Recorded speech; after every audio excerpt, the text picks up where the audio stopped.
Hi, this is Kitty Boynton of Teachers in Transition, the YouTube channel as well as the podcast, and welcome back for another episode.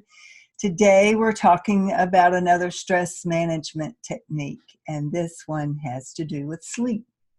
I talked a few weeks ago about the importance of staying hydrated, and then I talked about the importance of being well nourished and eating properly with an eye toward good whole foods.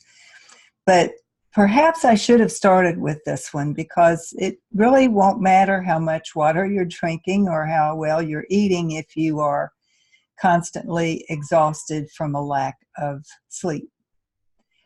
Thankfully, science is beginning to offer a full body of research on the importance of sleep and just how critical it is that adult human beings get the sleep that they need in order to feel their best and to operate at their full potential. Unfortunately, we've been kind of conditioned to believe that we can delay or defer sleep. We go without getting the sleep we need during the week, thinking that maybe we can catch up on the weekend, or we've got a vacation coming up so we can push a little harder these last few weeks before vacation, and then we can all catch up. And it doesn't work that way, and you need to be aware of that. In fact, your body is designed to operate on a 24-hour circadian rhythm, which means that you're supposed to go to bed when it gets dark and then get up when the sun comes back up. We've lost that routine, that sense of rhythm, that sense of being one with the universe, because we thankfully have electricity and we can stay up as long as we want, because we can keep the TV on all night or read all night or work all night if we need to, and we often take advantage of that. Now, if you're married with children, whether you're a mom or a dad, you probably get up before the kids in order to get your day started, and then you have to get the kids up and you have to get them ready for school and get them fed and off to the bus, and then you take care of your routine and get yourself off to work and do what you have to do there, and then you have after school activities probably, and there's dinner to prepare, and then hopefully at least you're aware that your kids need a certain number of hours of sleep, and you've set a routine so that you get them to bed. But then you feel like you've got all these things you need to tend to. It may be work, it may be tidying up the kitchen or doing the dishes, starting a load of laundry, whatever it is that you feel you need to accomplish before you go to bed. And the problem with all of that is that you're delaying and deferring your own sleep, and eventually that's going to catch up with you. It just will. There are statistics that show the number of adults who are driving to and from work or on their way to errands who are drowsy and perhaps in danger of falling off to sleep and causing accidents. So not only is it not good for your general well-being, it's dangerous. If you're operating a heavy vehicle like an automobile or a truck and you fall asleep, you're putting yourself in potential harm along with all the people who share the road with you. And yet, according to one 2000 study, which has been a while back, 43% of American adults who were surveyed say that they've driven drowsy at least a few times every month. It's as dangerous as driving under the influence. It also increases your irritability when you're tired and not rested. It increases your appetite, and that can create a whole other host of problems. It can cause a sense of anxiety or even depression. not being fully rested can depress your immune system and make you more susceptible to colds and flu and other contagious diseases. And the list goes on. Now, what you may not be familiar with is the fact that our bodies are equipped with certain hormones that are, and I'm not talking about the hormones we all know about, testosterone and estrogen and progesterone and those hormones. I'm talking about norepinephrine and dopamine and cortisol and serotonin, all of these various hormones that we replete ourselves of during a 24-hour period and then become replenished with during our sleep cycle. And our bodies need to go through a certain number of cycles in our sleep rhythm overnight in order for us to have that level of hormone that we need for the next day fully replenished, as well as to flush out the toxins that build up in your brain during the day. Your body is, while you're asleep, your brain is going into full throttle, taking care of you mode, which includes flushing out the protein toxins that build up between your brain cells during the day. Without doing that, there's some suggestion that protein buildup is what contributes to dementia and Alzheimer's. And so getting sleep is perhaps one way to help avoid developing that particular aspect of aging. And it's just important that if you want to feel your best, if you want to feel like you're operating at your top level, you need to get a certain number of hours of sleep. Now, average adult needs 6.5 to 8 hours. And it may differ for you. That's an average. You may need a little more. You may need a little less.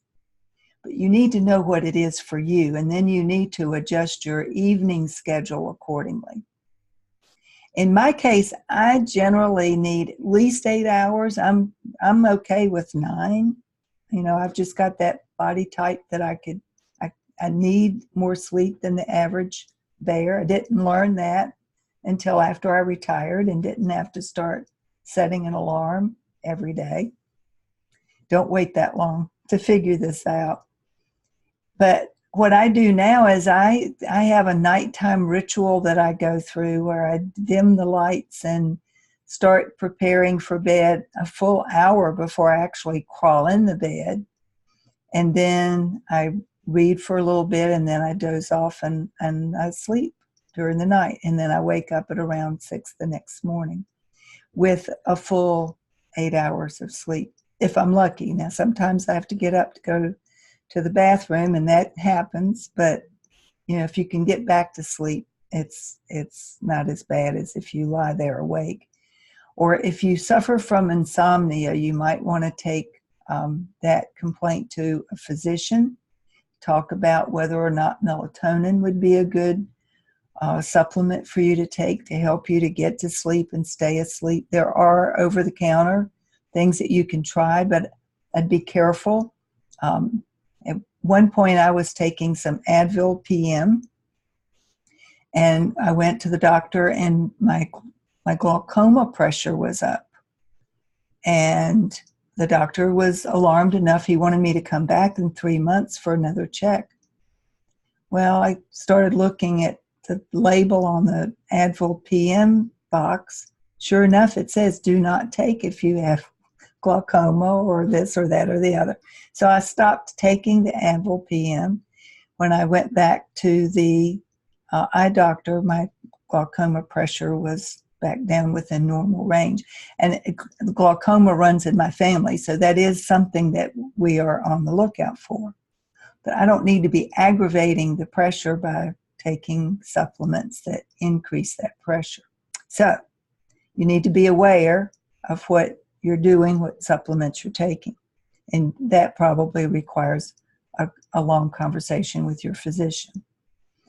For me, I know that if I drink a glass of wine, I'm likely to wake up in the middle of the night, not only to go to the restroom, but also alcohol is a stimulant. It might help you to relax, to go to sleep in the early evening, but around 1 or 2 o'clock, you're likely to be wide awake because alcohol is actually a stimulant. So if sleep is a challenge for you, at least for right now, I would recommend you leave off the alcohol before bedtime and see if that might help you to sleep more peacefully through the night.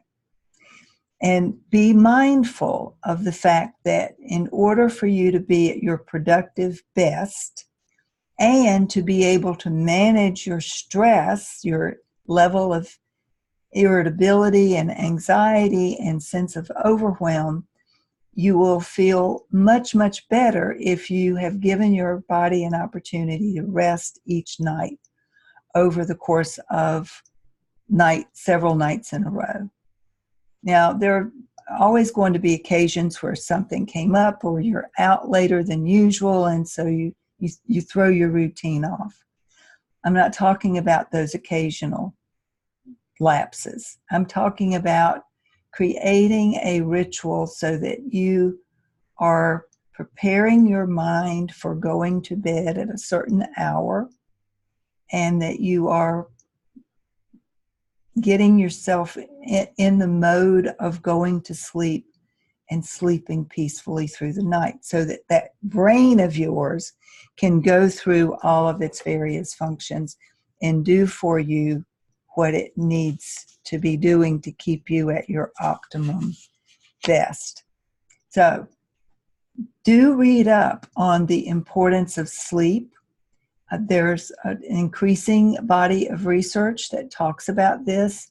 Arianna Huffington has written a whole book about the importance of sleep. She discovered the hard way when she fell and broke a bone in her cheek that nothing was wrong with her other than she had driven her body to the point of pure exhaustion.